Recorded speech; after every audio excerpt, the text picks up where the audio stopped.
అందరికి నమస్కారం. సూర్య మీడియాకి స్వాగతం. వైసీపీకి కుప్పకూలిపోవడానికి ప్రధాన కారణాలు ఏంటంటే ఇలాంటి కాకాని గోవర్ధన్ రెడ్డి కానీ గుడివాడ అమర్నాథ్ కానీ వీళ్ళ గురించి మనం మాట్లాడుకోవాలంటే వైసీపీ ఎందుకు ఫెయిల్ అయిందో క్లారిటీకి ఈ రెండు వాళ్ళిద్దరు క్యాండిడేట్లను మనం అర్థం చేసుకోవచ్చు. ప్రజెంట్ దావోస్ విషయము ఇప్పుడు బాగా ట్రెండింగ్లో ఉంది. దావోస్కి ఈరోజు మన ప్రపంచంలో పెద్ద సమ్మిట్ ఏదైనా ఉందంటే ఆ సమ్మిట్కి వెళ్ళిండు మన ఆంధ్రప్రదేశ్ ముఖ్యమంత్రి వర్యులు శ్రీ నారా చంద్రబాబు నాయుడు గారు. అయితే వెళ్ళారు, తనకంటూ ఒక ప్రత్యేకతను అయితే చాటుకుంటా ఉన్నారు. ఆ స్పీచ్లు కానీ ఏదైనా ఇస్తున్నారు. అయితే దాని గురించి అప్పుడు అధికారంలో ఉన్నప్పుడు వైసీపీ మాట్లాడిన మాటలు ఏంటంటే అప్పుడు ఎందుకు దావోస్కి పోలేదని ఒక రిపోర్టర్ అడగగా గుడివాడ అమర్నాథ్ చెప్పిన విషయాలు మనందరికీ తెలుసు. చలి పెడుతుందని పోవట్లేదు, దుప్పటి కప్పుకొని ఇంట్లో పడుకోవాలని చెప్పారు. చలి పెడుతుంది, దుప్పటి కప్పుకోవాలి. నీ వయసు ఎంత?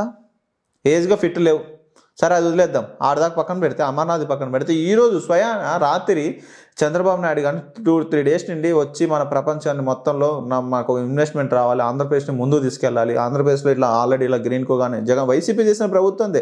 వైసీపీ ప్రభుత్వం మన పేరు చెప్పకపోయినా వైసీపీ చేసిన హయాంలో జరిగింది, ఇలా జరుగుతుంది, మాదికి ఇలా మీరు ఇన్వెస్ట్మెంట్ తీసుకురండి, మీరు ఖచ్చితంగా మన ఆంధ్రప్రదేశ్ అభివృద్ధిలో మీరు భాగస్వామి కావాలి, ఇది కర్మభూమి, ఇది జన్మభూమికి మనము ఎంతో సపోర్ట్ చేయాలని చెప్పి అక్కడ ఉన్న తెలుగు వాళ్ళతో మీటింగ్స్లో కానీ తర్వాత అక్కడ ప్రపంచ దేశాలలో ఉన్న ప్రతినిధులు కానీ చాలా స్పష్టంగా వివరిస్తున్నాడు. అయితే కాకాని గోవర్ధన్ రెడ్డి వచ్చి ఇందాక ప్రెస్ మీట్ పెట్టి చూస్తుంటే అసలు చాలా గలీజ్ అనిపిస్తుంది. మీ వైసీపీ పార్టీ అసలు ఒక క్రెడిబిలిటీ ఉన్న పార్టీని ఇంత దారుణంగా దిగజారుస్తున్నారంటే మనం దేనికి సంకేతం అనుకోవాలి? కాకాని సాక్షాత్తు ఎక్స్ మినిస్టర్ సాక్షాత్తు వచ్చి కాకాని గోవర్ధన్ రెడ్డి అనేదో పెద్ద తోపు తురుమని చెప్పి అప్పట్లో ఆయన లేపి తీసుకొచ్చి ఫస్ట్ ఎలక్షన్ అయిపోయినాక ఫస్ట్ ఇష్యూ బయటకు వచ్చింది ఆయన ఇష్యూవే. రేవ్ పార్టీలో ఆయన కారేపోయిందని మనం చూసాము. తర్వాత ఇప్పుడు ఇవాళ వచ్చి ప్రెస్ మీట్ పెట్టి హైదరాబాద్కు చెందిన ఒక సంస్థకి చంద్రబాబు 1000 కోట్లు డబ్బులు తగిలేసి పబ్లిసిటీ చేసుకుంటున్నారు. పబ్లిసిటీని ఎట్లా చేసుకోవాలో తెలియని దద్దమ్మలు మీరు. ఫస్ట్ పబ్లిసిటీ చేసుకోవాలి? మరి గ్రీన్ కో గురించి మీరు ఎంతవరకు పబ్లిసిటీ చేసారు?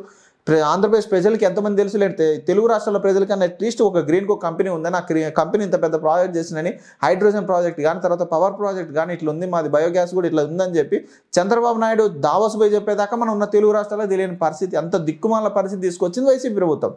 అలాంటి ప్రభుత్వాన్ని వదిలేసి ఇప్పుడు స్వాగతించాలి, లేదా ఏదైనా లోటుపాటు ఉంటే చెప్పాలి. కానీ పబ్లిసిటీ ఖర్చు పెడుతున్నారంటే మీరు ఖర్చు పెట్టలేదు. మీరు ఖర్చు పెట్టినప్పుడే కదా ఇప్పుడు నాశనం అయిపోయింది. ఎవరు నాశనమైంది? ఖచ్చితంగా ఇప్పుడు కాకాని గోవర్ధన్ రెడ్డి మాట్లాడిన 100% తప్పు అనుకోవాలి. ఎందుకంటే అభివృద్ధి చేసేటప్పుడు మంచి అనాలి, తప్పును తప్పనాలి. ఇప్పుడు మంచి చేసేటప్పుడు మీరు తీసుకెళ్లి దావోస్ పర్యటన గురించి చెడ్డగా మాట్లాడడం, ఇలా ప్రెస్ మీట్లు పెట్టి దాన్ని తీసుకొచ్చి ఆ వైసీపీ సోషల్ మీడియా రాష్ట్రంలో ఏం పని లేనట్టు ఆ వైసీపీ సోషల్ మీడియా ఏదైతే అఫీషియల్ పేజెస్ కానీ ఆ హ్యాండ్లర్స్ ఎవరు చేస్తారో ఏం మెయింటైన్ చేస్తారో తెలియదు. కాకాని గోవర్ధన్ రెడ్డి పెట్టిన ప్రెస్ మీట్ని తీసుకొచ్చి లేపుతున్నారు. 1000 కోట్లు పబ్లిసిటీ పెడితే పబ్లిసిటీకి ఖర్చు పెడితేనే కదా ఆంధ్రప్రదేశ్ ఒక రాష్ట్రం ఒకటి ఉంది, ఆ రాష్ట్రంలో ఇట్లా వనరులు ఉన్నాయి, ఇట్లా పరిస్థితులు ఇలా ఉంటాయి, దీనికి అనుకూలము అని తెలిస్తేనే కదా, ప్రపంచవ్యాప్తంగా తెలిస్తేనే కదా. మీకు తెలుసో తెలీదో ఒడిశా ఇండియన్ ఒలింపిక్స్కి స్పోర్ట్స్ మొత్తానికి కూడా భారతదేశంలో ఏ క్రీడాకారుడు వెళ్ళినా ఒడిశా లోగో వేసుకొని పోతారు. మీకు ఐడియా ఉందా? ఒడిశా లోగో ఎందుకు వేసుకొని వెళ్తారంటే ఖచ్చితంగా భారతదేశంలో ఒక ఒడిశా అనేది ఒకటి ఉంది, ఒక రాష్ట్రం. ఆ రాష్ట్రానికి మనం టూరిజం ఇంత డెవలప్ అవుతుంది, ఒడిశా టూరిజాన్ని డెవలప్ చేయాలి, ఒడిశాకి ఆదాయం పెంచాలి, దానికోసం టీ-షర్ట్స్ కానీ మన ట్రాక్ ప్యాంట్స్ కానీ ప్రతిదీ కూడా ఒడిశా గవర్నమెంటే భరిస్తుంది. ప్రపంచంలోకి ఎక్కడ ఎవరు వెళ్ళినా భారతదేశం నుంచి క్రీడాకారుడు వాళ్ళకి ఖచ్చితంగా ఒడిశాది ఖచ్చితంగా లోగోతోనే వెళ్తుంది.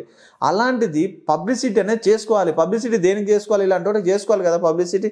దాన్ని మైండ్ లేకుండా మాట్లాడుతూ ప్రెస్ మీట్లు పెడుతూ ఇలాంటి వాడికి ఒకరిని తీసుకొచ్చి పెట్టి ఇలాంటి వాళ్ళందరినీ మెయిన్ దరిద్రం ఇట్లాంటి గుడివాడ అమర్నాథ్, ఈ కాకాని గోవర్ధన్ రెడ్డి ఇట్లాంటి రెడ్లందరినీ పెట్టుకొని ఆ అమర్నాథ్లను పెట్టుకొని 100% జగన్మోహన్ రెడ్డి మోసపోయిండు. జగన్మోహన్ రెడ్డి 2019కి ముందున్న జగన్మోహన్ రెడ్డికి 2019 నుండి 24లకు ఉంటే ప్రపంచంలో నెంబర్ 1 సీఎం ఉండేటోడు, దేశంలో నెంబర్ 1 సీఎం ఉండేటోడు. ఈరోజు మోడీ గారు కూడా వచ్చి జగన్మోహన్ రెడ్డికి సలాం కొట్టేటోడు. ఇలాంటి వాళ్ళందరినీ పెట్టుకొని పబ్లిసిటీ దేనికి వాడాలో తెలియదు. వైజాగ్ ప్యాలెస్ ఉంది, జగన్మోహన్ రెడ్డి ఉన్నప్పుడు వైజాగ్ ప్యాలెస్ ఏమైంది? ప్యాలెస్ అన్నారు. తర్వాత ఏమైంది? జగన్మోహన్ రెడ్డి కరెక్టే చేసినారు. వైకుంఠ ఏకాదశి టీడీపీ వాళ్ళు దాన్ని ఖచ్చితంగా సమర్థిస్తున్నారు. దానికి ఆటోమేటిక్ వాళ్ళు చెప్పకపోయినా నోటితో ఖచ్చితంగా ఆ విజన్ వాళ్ళు మాట్లాడే మాటల వల్ల అర్థమవుతుంది. ప్యాలెస్ అన్నారు, మీరు చూపించుకోలేకపోయినా వాళ్ళు చూపించారు. మీరు అభివృద్ధి మీరు చూపించుకోవాలి, వాళ్ళు చూపిస్తున్నారు. దాన్ని మనం సమర్థించాలి. కానీ ఇలాంటి పనికిమాల ప్రెస్ మీట్లు పెట్టి పనికిమాల మాటలు మాట్లాడితే కరెక్ట్ కాదు. గోవర్ధన్ రెడ్డి నీకు ఖచ్చితంగా మీలాంటి వాళ్ళందరూ పెట్టుకుని ఖచ్చితంగా జగన్మోహన్ రెడ్డి నష్టపోయిందని అయితే ఖచ్చితంగా తెలుసుకోవచ్చు మనం.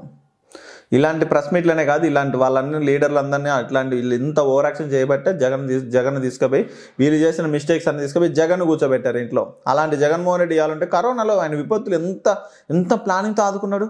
చిన్న వరదలు వస్తే చంద్రబాబు నాయుడు ఆదుకోలేదు, దాని గురించి మాట్లాడండి నాయన అంటే తీసుకొచ్చి జగన్మోహన్ రెడ్డి అది చేసిండు ఇది చేసిండు వీళ్ళు ఇది చేయట్లేదు. దావస్ గురించి మీరు అసలు దావస్ గురించి మాట్లాడే హక్కే లేదు వైసీపీ ప్రభుత్వానికి మనం మాట్లాడుకున్నట్లయితే.